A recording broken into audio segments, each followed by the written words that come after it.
Hello, good morning. പുതിയ വിശേഷങ്ങൾക്കായി എല്ലാവർക്കും സ്വാഗതം. അങ്ങനെ നമ്മളെല്ലാവരും കാണാനും കേൾക്കാനും ആഗ്രഹിച്ച കാര്യങ്ങൾ ഏതാണ്ട് എനിക്ക് തോന്നുന്നു ഒരു 1.5 വർഷത്തോളം കാത്തിരുന്ന കാര്യം ഇപ്പോഴാണ് തെളിഞ്ഞത്. സത്യം തെളിയുക എന്ന് പറഞ്ഞാൽ അതാണെങ്കിൽ പെട്ടെന്നൊന്നും നടക്കുന്ന ഒരു കാര്യമേ അല്ല. വളരെയധികം സാവധാനത്തിലായിരിക്കും സത്യം തെളിയുക. എന്തായാലും അങ്ങനെ ഒരു രഹസ്യവും ഒരു വലിയൊരു സത്യവും തെളിഞ്ഞിരിക്കുന്നു. ചുരുക്കി പറഞ്ഞാൽ മഹാലക്ഷ്മിക്ക് 5 വയസ്സുള്ളപ്പോൾ നടന്ന കാര്യം ഇത് 10-20 വർഷത്തിന് ശേഷം തെളിഞ്ഞിരിക്കുകയാണ്. ഒരു കൊലപാതക രഹസ്യം തെളിഞ്ഞു എന്ന് പറഞ്ഞാൽ മഹാലക്ഷ്മിക്ക് ഈ കാര്യം നേരത്തെ അറിയാം. പക്ഷേ അറിയാനുണ്ടായിരുന്നത് കണ്ണനാണ്. കണ്ണൻ അറിഞ്ഞു. ഇനി അവസാനം അറിയേണ്ടത് ദുർഗയും പിന്നെ ഉണ്ണിയും. അവരും അറിഞ്ഞു കഴിഞ്ഞു. എന്തായാലും റിമാൻഡിലായ പ്രതികളെ പോലീസുകാർ കൊണ്ടുപോകുന്ന നേരത്ത് ദുർഗ വന്നിട്ടൊരു കത്തിക്കലുണ്ട്. ഒരു കിടു കത്തിക്കലാണ്. അതിന് ഒരു മാസമായിട്ടുള്ളൊരു കൈയടി കൊടുത്തേ മതിയാവും. അവർ പറയുന്ന ഒരുപാട് കാര്യങ്ങളുണ്ട്. എത്രയൊക്കെ പറഞ്ഞാലും എത്രയൊക്കെ പണമുണ്ടെന്ന് പറഞ്ഞാൽ 2ാം കെട്ടാണ്. അതായത് ഫസ്റ്റ് ഓപ്ഷനായ ആൾക്കാണെങ്കിൽ ഒരു 2ാം കെട്ടുകാരനെ വിവാഹം കഴിക്കുക എന്ന് പറഞ്ഞാൽ അത് അവരെ സംബന്ധിച്ച് ഭയങ്കരമായിട്ടുള്ള ദുർഘടമായിട്ടുള്ള കാര്യമാണ്. പക്ഷേ അങ്ങനെയൊക്കെ നടക്കുന്നതുമുണ്ട്. എന്നാലും ചിലരൊക്കെ അങ്ങനെ തന്നെയാണ്. എന്തായാലും ദുർഗയുടെ കാര്യത്തിൽ പറയുകയാണെങ്കിൽ ദുർഗയ്ക്ക് ആദ്യം ഈ വിശ്വനാഥനുമായിട്ടുള്ള വിവാഹം നടക്കണമെന്ന് ഒട്ടും താല്പര്യമില്ല. അതിലുപരിയായിട്ട് വിശ്വനാഥനൊരു മകനുണ്ടായിരുന്നു, കണ്ണനെ നോക്കുക. അങ്ങനെ ഒരു 2ാം അമ്മയായിട്ടാണ് വിശ്വനാഥൻ്റെ ജീവിതത്തിലേക്ക് ദുർഗ പോകേണ്ടത്. സ്വാഭാവികം. അവരാണെങ്കിൽ അതൊക്കെ തടയിടും.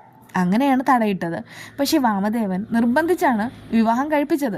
അന്ന് ആ സമയത്ത് പേരൻസും ബന്ധുക്കളും എല്ലാം നിർബന്ധിക്കുകയായിരുന്നു. അവരൊക്കെ പറഞ്ഞത് ഒരിക്കലും അനുജത്തിയുടെ ജീവിതം തകർക്കില്ലെന്ന. എന്നാൽ ഇവിടെ അനുജത്തിയുടെ ജീവിതം തകർത്ത് തരുമ്പാക്കി കയ്യിൽ കൊടുത്തതാരാ? ഈ വാമദേവൻ തന്നെയാണ്.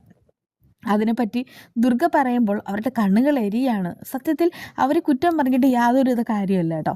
എന്തായാലും അവർ പ്രാകൃതം ഇങ്ങനെയൊക്കെ ആക്കിയത് വാമൻ തന്നെയാണ്. ആ വിശ്വനാഥൻ ജീവനോടെ ഇരുന്ന സമയത്ത് അവരാണെങ്കിൽ ഇത്രയും ദുഷ്ടത്തരങ്ങൾ ചെയ്തിട്ടില്ലെന്നാണ് എനിക്ക് തോന്നണേ. പക്ഷേ ഈ വിശ്വനാഥൻ മരിച്ചതിന് ശേഷമാണ് അവരാണെങ്കിൽ ഒരുപാട് കാര്യങ്ങൾ ചെയ്തത്. അതിന് വാമദേവൻ സപ്പോർട്ടായിട്ട് ഉണ്ടായിരുന്നു താനും.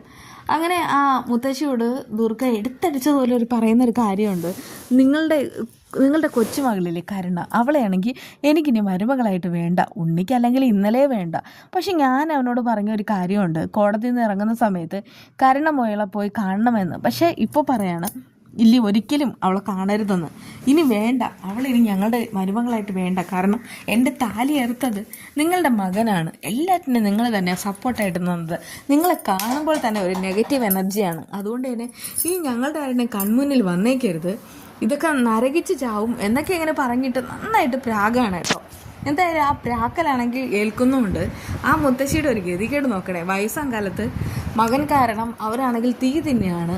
മകൻ മാത്രമല്ല, അവരുടെ കയ്യിലിരിപ്പും ഒട്ടും ശരിയല്ല. അതും പറയാം. എന്തൊക്കെയായാലും ശരി, മുത്തശ്ശിയാണെങ്കിൽ അവിടെ നിന്ന് അലമുറയിട്ട് കരയാണ്. പ്രതാപൻ ചെയ്ത തെറ്റിന് അവന് ശിക്ഷ കിട്ടിക്കൊണ്ടിരിക്കുന്നു. പക്ഷെ കരുണമുള്ളവൾ എന്ത് തെറ്റ് ചെയ്തിട്ടാ നീ ഇങ്ങനെയൊക്കെ പറയണേ? എന്തായാലും മകളെ കൊണ്ടുപോകണം. കാരണം അവളൊരു പ്രഗ്നൻ്റാണ്, അവൾ ഗർഭിണിയാണ്. അവളെ ഇനി ആര് നോക്കും?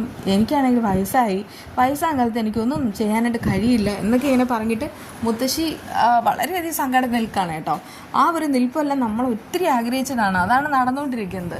എന്തായാലും ദുർഗ വേണ്ട എന്ന് പറയുന്ന സമയത്ത് നമുക്കാണെങ്കിൽ ദുർഗയ്ക്ക് കൈ കൊടുക്കാനായിട്ട് തോന്നും. ഇനി ദുർഗ മാറുമോ എന്നാണ് എല്ലാവരുടെയും സംശയം. അങ്ങനെയൊന്നുമില്ല, ഇനി ദുർഗ മാറില്ല കേട്ടോ. കാരണം അവർക്ക് ഇനി ഒരു തിരിച്ചടി കിട്ടാനില്ല. ഇത്രയും വലിയൊരു തിരിച്ചടി അവർ ആഴ്ന്നു പോവാണ്. ഈ ഒരു ദുഃഖം മാത്രം മതി മരണം വരെ അവരുടെ ഹൃദയത്തെ താർക്കാനായിട്ട്. എന്തൊക്കെയായാലും ശരി, അവർ തന്നെ കോടതി മുറ്റത്ത് പറയുന്ന ഒരു കാര്യമുണ്ട്. കോടതി മുറ്റത്ത് വെച്ച് നിന്നിട്ട് പറയുന്നുണ്ട്, വിശേഷനായിട്ടുള്ള ജീവിതം എന്ന് പറഞ്ഞാൽ എനിക്ക് സ്വർഗ്ഗമായിരുന്നു എന്ന്. അപ്പോൾ അത്രമാത്രം വിശ്വനാഥനെ അവരെ സ്നേഹിക്കുകയും പരിപാലിക്കുകയൊക്കെ ചെയ്തിരുന്നു.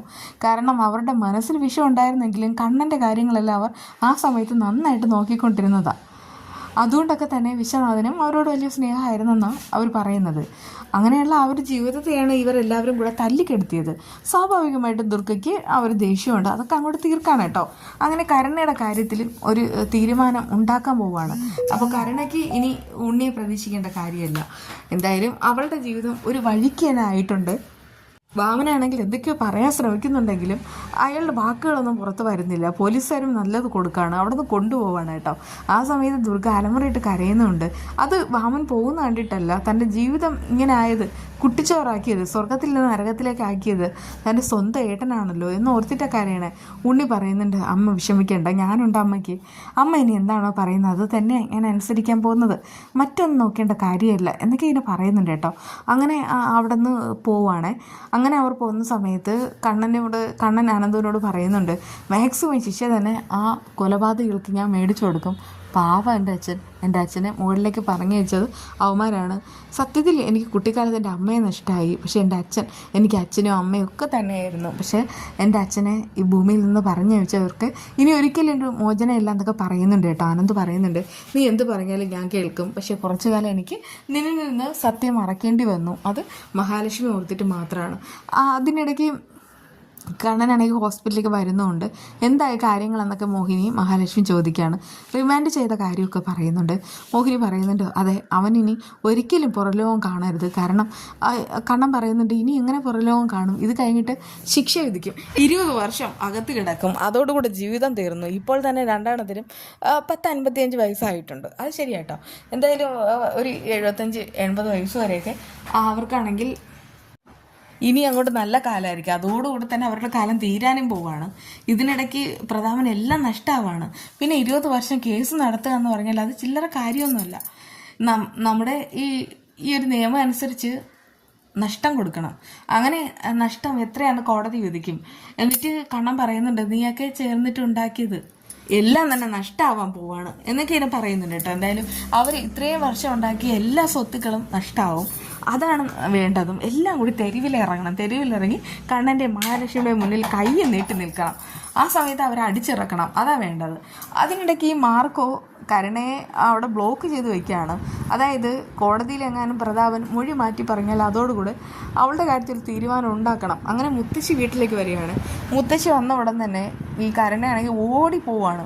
ആ സമയത്ത് തന്നെ മുത്തശ്ശി അവളെ മുളയെന്നൊക്കെ വിളിച്ചിട്ട് അങ്ങോട്ട് പോകുന്നുണ്ട്. പക്ഷേ മാർക്കോ വിടുന്നില്ല കേട്ടോ. മാർക്കോ കത്തിയൊക്കെ കാണിച്ചിട്ട് നന്നായിട്ട് പേടിപ്പിക്കുന്നുണ്ട്. ലോപ്പസും ഉണ്ട് അവിടെ. കരുണ ഭയങ്കരമായിട്ട് കരയുന്നുണ്ട്. മുത്തശ്ശി എന്നൊക്കെ പറഞ്ഞിട്ട് നിൽക്കുകയാണ്. ആ സമയത്ത് മുത്തശ്ശിയാണെങ്കിൽ പറയുന്നുണ്ട്, മോനെ വെറുതെ വിടണം, കാരണം അവർക്ക് ജാമ്യം കിട്ടിയില്ല, റിമാൻഡിലായി, ഇനിയെങ്കിലും എൻ്റെ കുഞ്ഞിനെ വെറുതെ വിട്ടുകൂടെ, ഇവൾ ഗർഭിണിയാണ്. അത് കേട്ടിട്ട് മാർക്കോ പറയുന്നുണ്ട്, ഗർഭിണി അവർ അങ്ങനെ ഒന്ന് പറയാൻ പോലും നിങ്ങൾക്ക് എന്തെങ്കിലും അർഹതയുണ്ടോ? അതായത് ഒരു ഗർഭിണിയായ പെണ്ണിനെ മുകളിൽ നിന്ന് താഴേക്ക് തള്ളിയിട്ട് കൊല്ലാൻ നോക്കിയവളാണ് ഇവൾ.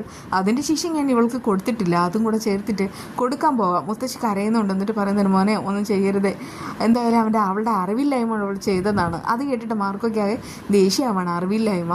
അറിവില്ലാത്തവർക്ക് അറിവ് പറഞ്ഞു കൊടുക്കണം. പക്ഷെ നിങ്ങളെല്ലാവരും കൂടെ എന്താ ചെയ്തത്? നിങ്ങളുടെ മകനും കൂടെ ആവശ്യമില്ലാത്ത എല്ലാം കൂടെ പറഞ്ഞു കൊടുത്ത് ഈ പെണ്ണിനെ നിങ്ങൾ ഒരു വല്ലാത്തൊരു രീതിയിലാക്കി കഴിഞ്ഞു. എന്തായാലും ഇവൾക്കൊന്നും ഈ ഭൂമിയിൽ ജീവിച്ചിരിക്കേണ്ട അവകാശവും അധികാരവും ഒന്നുമില്ല. മഹാലക്ഷ്മിയും കുഞ്ഞും സന്തോഷത്തിൽ കഴിയണമെങ്കിൽ ഇവൾ ഉണ്ടാവാൻ പാടില്ല എന്നൊക്കെ പറഞ്ഞിട്ട് നന്നായിട്ട് ഭീഷണിപ്പെടുത്താണ് കേട്ടോ. ആ സമയത്ത് കരുണ കാല് വീണ് പൊട്ടിക്കരയുന്നുണ്ട്. എന്നാൽ മഹാലക്ഷ്മിയും കുഞ്ഞിനെയൊക്കെ കാണിക്കുമ്പോൾ എന്ത് രസമാണ്. ആ കുഞ്ഞാണെങ്കിൽ കണ്ണനെ പോലെ തന്നെ ഇരിക്കണേ. മഹാലക്ഷ്മിയും കുഞ്ഞും വളരെ സന്തോഷത്തിലിരിക്കുന്നുണ്ട്. അവരിനി വീട്ടിലേക്ക് പോകുന്ന ഒരു മുഹൂർത്തമുണ്ട്. ആ സമയത്ത് ഉണ്ണിയും ദുർഗയെല്ലാം അവരെ അക്കം വഴുകി സ്വീകരിക്കും, ഉറപ്പാണ്.